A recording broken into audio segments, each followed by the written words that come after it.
Good evening everyone. Today we will discuss about our topic is meningitis. And what is the meningitis? Meningitis is the inflammation of meninges and disease condition देखने से पहले हम लोग देखेंगे कि इसका थोड़ा इंट्रो पार्ट देखेंगे. तो फर्स्ट हम लोग we will see the meninges. What is the meninges? Meninges is the outer covering layer of brain and spinal cords. meninges क्या होता है कि ये एक कवरिंग लेयर होता है ब्रेन का और स्पाइनल कॉर्ड्स का. नेक्स्ट देखेंगे कि नर्वस सिस्टम के दो पार्ट्स होते हैं. There is two parts of nervous system, CNS and PNS. CNS is the central nervous system and the PNS is the peripheral nervous system. Central nervous system has consists of two parts. There is first is brain and second is the spinal cords. Spinal nervous system is consist of two parts, is autonomic nervous system and somatic nervous system. Autonomic nervous system also have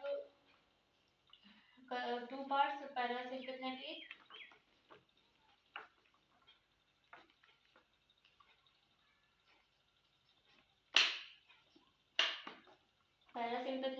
and sympathetic.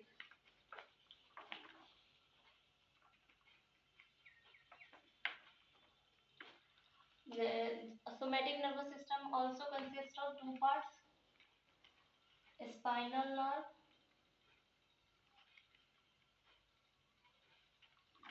and cranial nerve.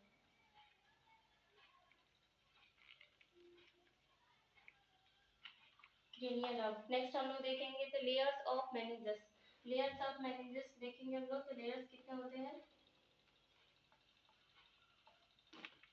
Meninges consist three layers. First we will see the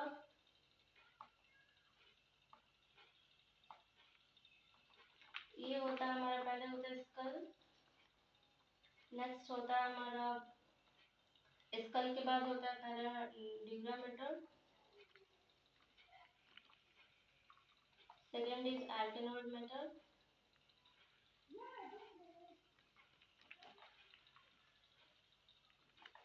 आर्टेनोइड mater. Third is pia mater. And इसके बाद आता है हमारा brain. Brain के सबसे closest part कौन सा होता है? ये होता है हमारा पायोमीटर. और ये जो स्पेस दिख रहे हैं इसके भी नाम है. तो ये हो गया हमारा एपिड्यूरल स्पेस. एपिड्यूरल स्पेस, ये सबड्यूरल स्पेस, ये सब आर्कनोइड स्पेस.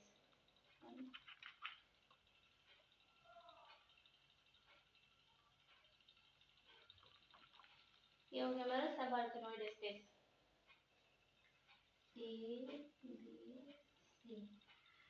सीएसएफ ऑलमोस्ट जगह देखे होंगे आप लोग, क्वेश्चन से पूछता है कि सीएसएफ कहाँ पे प्रेजेंट होता है. सीएसएफ का फ्लो जो होता है वो कहाँ पे प्रेजेंट होता है? वो होता है हमारा सब आर्कनोइड स्पेस में जो होता है. CSF flow present in subarachnoid space. And the meninges have three layers. First is dura mater, second is arachnoid mater, and third is pia mater. Dura mater is also called tough mother or tough membrane. Tough membrane. This is the first for this dura mater is the first layer and इसे tough mother भी कहते हैं और tough membrane भी कहते हैं. ये सबसे आउटर लेयर होता है. आर्केनॉइड मेटर इज मिडिल लेयर. ये मिडिल लेयर होता है. is also known as the dura mater. Arachnoid matter is also known as the spider membrane.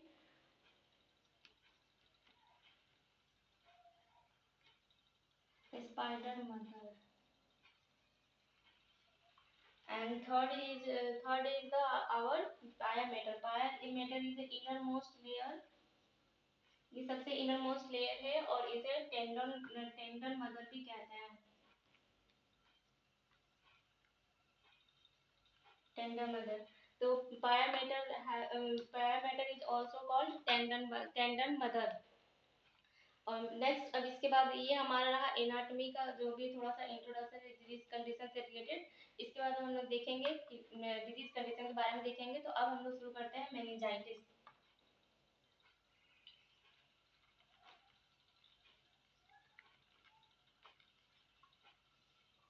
तो मेनिंजाइटिस क्या होता है, इन्फ्लामेशन ऑफ द मेनिंजस को मेनिंजाइटिस बोलते हैं। मेनिंजाइटिस को और भी क्या बोलते हैं, तो और बोलते हैं dropsy of the brain, also known as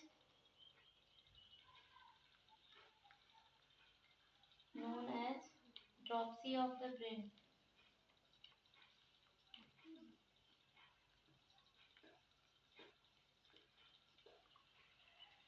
meningitis is also known as the dropsy of brain.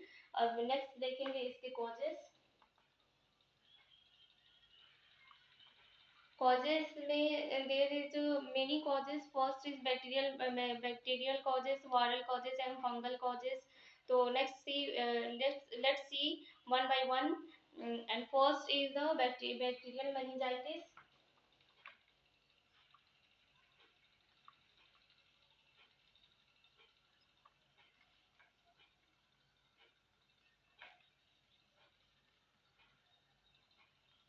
First is bacterial meningitis. Bacterial meningitis is also known as the septic meningitis. इसे और क्या बोलते हैं, इसे सेप्टिक मेनिंजाइटिस के नाम से भी जानते हैं और इसे बैक्टीरियल मेनिंजाइटिस भी कहते हैं। और ये बैक्टीरियल फर्स्ट कॉज क्या होता है, बैक्टीरियल कॉज, इसे बैक्टीरियल मेनिंजाइटिस भी कहते हैं और सेप्टिक मेनिंजाइटिस भी कहते हैं। इसमें ओल्ड एज में क्या कौन सा बैक्टीरिया कॉज करता है मेनिंजाइटिस, और नेक्स्ट इसके बारे में आगे देखते हैं।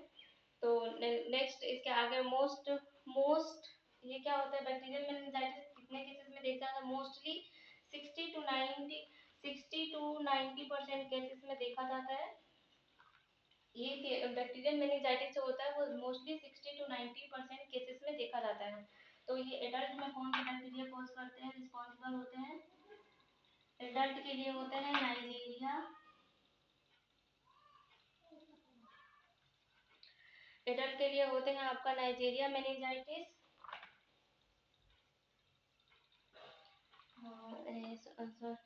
नाइजीरिया में sorry Nigeria meningitis.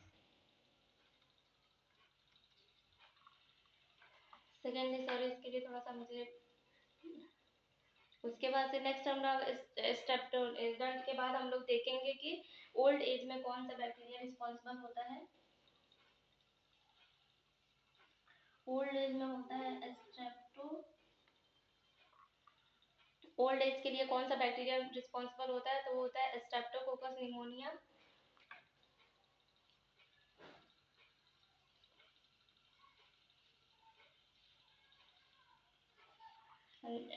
First is हो गया ओल्ड एज एंड सेकंड हो गया, फर्स्ट हो गया एडल्ट, सेकंड हो गया ओल्ड एज। तो एडल्ट में कौन होता है नाइजीरिया मेनिंजाइटिस, ओल्ड एज में कौन होता है स्ट्रेप्टोकोकस मेनिंजाइटिस। और नेक्स्ट देखेंगे चिल्ड्रन में, चिल्ड्रन में क्या होता है, चिल्ड्रन स्ट्रेप्टोकोकाई, चिल्ड्रन में होता है group B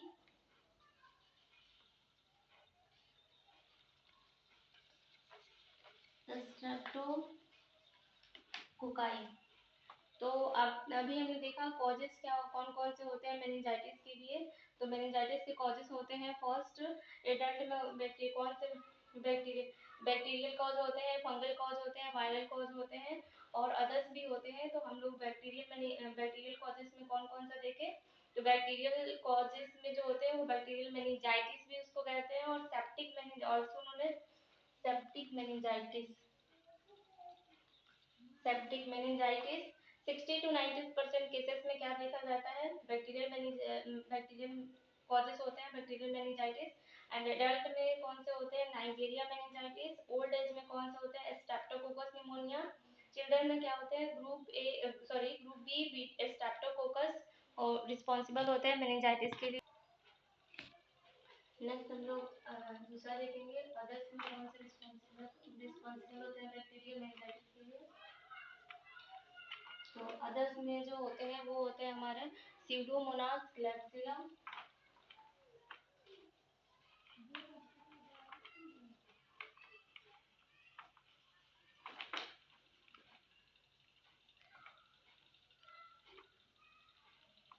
Pseudomonas clapsula. Next is the First is Pseudomonas calypsa, the second is Mycobacterium meningitis, Mycobacterium meningitis.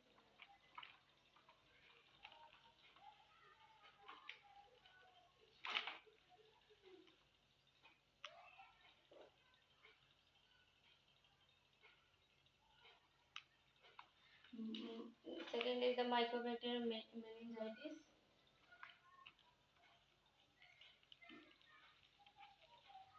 ये जो होता है माइकोबैक्टीरियम मेनिंजाइटिस जो होता है वो रिस्पॉन्सिबल होता है माइकोबैक्टीरियम मेनिंजाइटिस मेनिंजोकोकल मेनिंजाइटिस। ये माइकोबैक्टीरियम जो होता है वो मेनिंजोकोकल रिस्पॉन्सिबल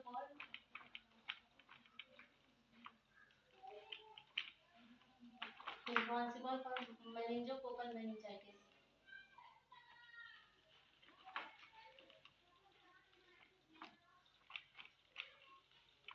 मेनिंजोकोकल मेनिंजाइटिस के लिए ये रिस्पॉन्सिबल होता है। और इसके बाद से हम लोग नेक्स्ट देखेंगे वायरल मेनिंजाइटिस।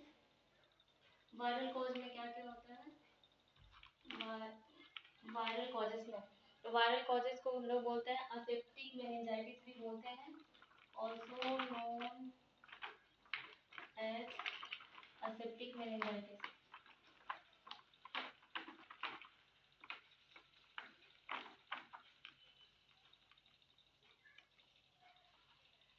वायरल मेनिंजाइटिस को और क्या बोलते हैं हम लोग? असेप्टिक मेनिंजाइटिस भी बोलते हैं। इसमें मोस्ट कॉमन कौन सा वायरस होता है जो हमारे वायरल मेनिंजाइटिस कॉज कराता है? तो वो होता है हर्पिक सिम्प्लेक्स।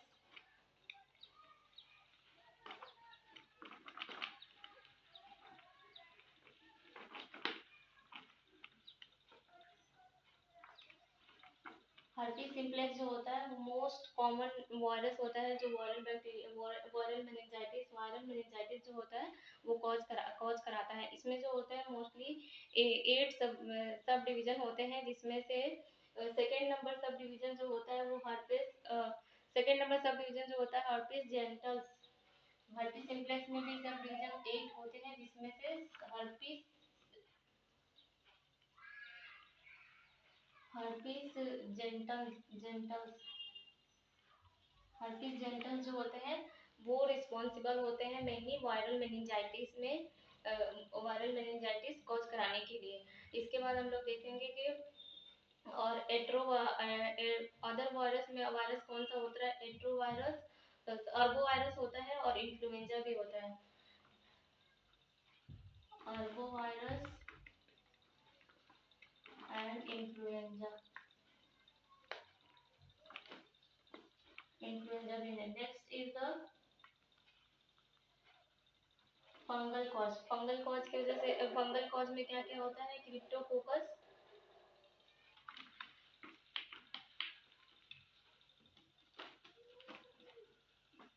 इसे हम लोग क्रिप्टोकोकस मेनिंजाइटिस भी कहते हैं। फंगस में क्या कॉज करता है? क्रिप्टोकोकस कोकस बैक्टीरिया होता है, कोकाई बैक्टीरिया होता है, वो कॉज करता है फंगल मेनिंजाइटिस।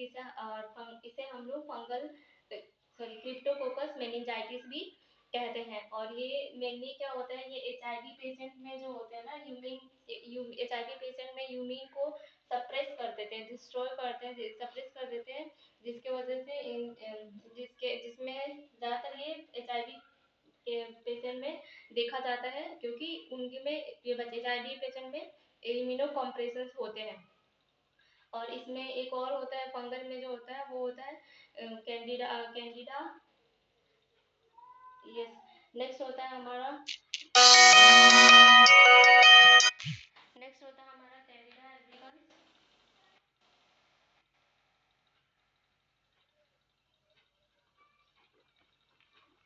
कैंडिडा एल्बिकन्स जो होता है ओरल थ्रस्ट के लिए भी रिस्पॉन्सिबल होता है, याद रखिएगा। यहाँ पे क्वेश्चन ज्यादा पूछे जाते हैं। ओरल थ्रस्ट के लिए भी रिस्पॉन्सिबल होते हैं। और प्रेगनेंसी में वजाइनाइटिस के लिए भी रिस्पॉन्सिबल होते हैं। तो वो फंगल में क्या होता है? क्रिप्टोकोकाई होता है और सॉरी क्रिप्टोकोकस होता है और एक कैंडिडा एल्बिकन्स भी होते हैं। और कैंडिडा एल्बिकन्स और भी दो चीजों के लिए रिस्पॉन्सिबल होते हैं, एक ओरल थ्रस्ट और दूसरा है वजाइनाइटिस।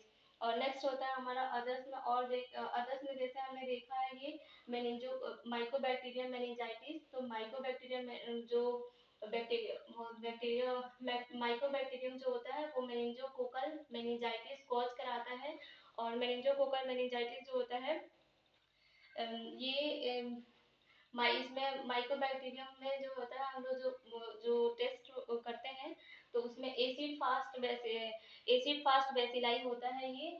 और ये एसिड फास्ट बेसिलाई होता है और मेम्ब्रेन जो होता है ये मेम्ब्रेन जो होता है मायोक्लोनिक एसिड मेम्ब्रेन यूज होता है। इसमें मायोक्लोनिक एसिड मेम्ब्रेन होता है। और उसके बाद से काउ काउ वेव लाइक, ये यहाँ से क्वेश्चन पूछा गया है कि काउ वेव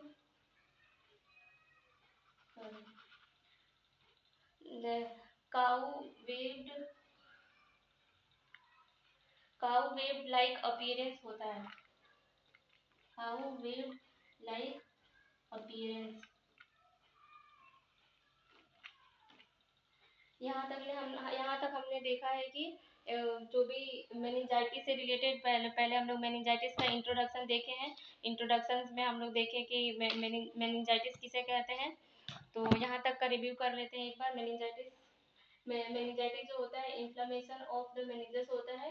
उसके बाद से हमने देखा था कि मेनिंजस किसे कहते हैं। तो meninges is the outer covering layer of brain and spinal cords. उसके बाद एमएस के बारे में, नर्वस सिस्टम के बारे में देखा था। नर्वस सिस्टम के दो पार्ट थे, central nervous system, peripheral nervous system.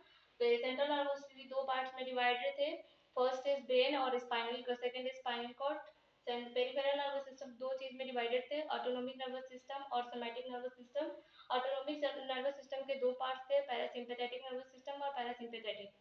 और सोमैटिक के भी दो पार्ट्स थे, spinal nerve and cranial nerve. उसके बाद से हमने देखा था मेनिंजस के लेयर्स। मेनिंजस के तीन लेयर्स होते हैं। First is dura mater, second is arachnoid mater, third is pia mater. तो ड्यूरामेटर ड्यूरामेटर उसमें जो तीन स्पेस बीच में जो स्कल और ड्यूरामेटर के बीच में जो स्पेस होता है उसे एपिड्यूरल स्पेस कहते हैं। और एर्केनॉइड मैटर उसके बाद होता है सब ड्यूरल स्पेस, जो ड्यूरल मैटर और एर्केनॉइड मैटर के बीच में होता है। और एर्केनॉइड मैटर और बाया मैटर के बीच में जो स्पेस होता है उसे बोलते हैं सब एर्केनॉइड स्पेस। और जहाँ पे हमेशा क्वेश्चन पूछा जाता है सीएसएफ का फ्लो कहाँ पे होता है, तो सब एर्केनॉइड स्पेस में होता है। और सब एर्केनॉइड स्पेस में प्रेजेंट होता है सीएसएफ का फ्लो। और एर्केनॉइड मैटर और पायामेटर में जब इन्फेक्शन जो होता है तो लैक्टोसीमिया कहते हैं उसे। और उसमें अगर इन्फ्लेमेशन हो जाता है तो लैक्टोमेनिंजाइटिस भी कहते हैं उसे, लेप्टोमेनिंजाइटिस कहते हैं। वहाँ से भी क्वेश्चन पूछे गए हैं। उसके बाद से हम लोग कॉजेस देखे थे। तो हम लोग बैक्टीरियल कॉज देखते थे। बैक्टीरियल कॉज में हम लोग एडल्ट में देखे थे कौन सा बैक्टीरिया कॉज करता है। उसके बाद नाइजीरिया था। उसके बाद से ओल्डर एडल्ट में देखे थे, ओल्ड एज में देखे थे वो स्यूडोमोनास था। सॉरी, ओल्ड एज में देखे थे। उसके बाद से हमें चाइल्ड में देखे थे, उसके ग्रुप बी स्ट्रेप्टोकोकस था। उसके बाद से मेनिंजाइटिस में जो अदर्स देखे थे, अदर्स में स्यूडोमोनास और स्यूडोमोनास क्लैप्सिला था और माइकोबैक्टीरियम मेनिंजाइटिस। और माइकोबैक्टीरियम मेनिंजाइटिस किसके लिए रिस्पांसिबल होता है, मेनिंजोकोकल मेनिंजाइटिस के लिए रिस्पांसिबल होता है। वायरल मेनिंजाइटिस को क्या बोलते हैं, also known as septic meningitis, septic meningitis भी कहते हैं। और इसमें 8 सब डिविजन्स होते हैं। हर्पीज सिम्प्लेक्स वायरस जो होता है रिस्पांसिबल होता है। हर्पीज सिम्प्लेक्स वायरस के भी 8 डिवीजन और सब डिविजन्स होते हैं, जिसमें कि हर्पीज जेंटल जो होता है वो वायरस रिस्पांसिबल होता है, जो सेकेंड सब डिवीजन है। और अर्बो वायरस होते हैं अदर्स में अर्बो वायरस और इन्फ्लुएंजा वायरस होते हैं। नेक्स्ट देखेंगे फंगल में क्रिप्टोकोकस रिस्पांसिबल होता है और इसे क्रिप्टोकोकस मेनिंजाइटिस भी कहते हैं। और कैंडिडा, और इसमें और कौन सा फंगस होता है, कैंडिडा अल्बिकन्स क्या कॉज करता है, वो ओरल थ्रश भी कॉज करता है और वेजिनाइटिस भी कॉज करता है। और काउ वेव, ये एक क्वेश्चन बना था एक एग्जाम में, जिसमें माइकोबैक्टीरियम से रिलेटेड। तो उसमें माइकोबैक्टीरियम जब हम लोग जब लैब में करते हैं तो उस एसिड पाथ बेसिलाई होती है। और उसमें जो मेम्ब्रेन होता है और उसके बाद उसका अपीयरेंस जो होता है, मेम्ब्रेन होता है। मेम्ब्रेन को एक मेम्ब्रेन होता है जिसे हम लोग क्लोनिक एसिड भी कहते हैं, जिसे मायोक्लोनिक एसिड कहते हैं। उसका मेम्ब्रेन का उसमें इसके बाद वो cow web like appearance show करता है, cow web like appearance show करता है। इसके बाद नेक्स्ट हम लोग देखते हैं कि थैंक यू, आज के लिए इतना ही। नेक्स्ट नेक्स्ट वीडियो में हम लोग देखेंगे नेक्स्ट क्लास में कि मेनिंजेस के साइन सिम्टम्स, मैनेजमेंट, ये सब इसके बारे में देखेंगे। और ये वीडियो अगर आपको अच्छी लगी है तो उसके लिए थैंक यू।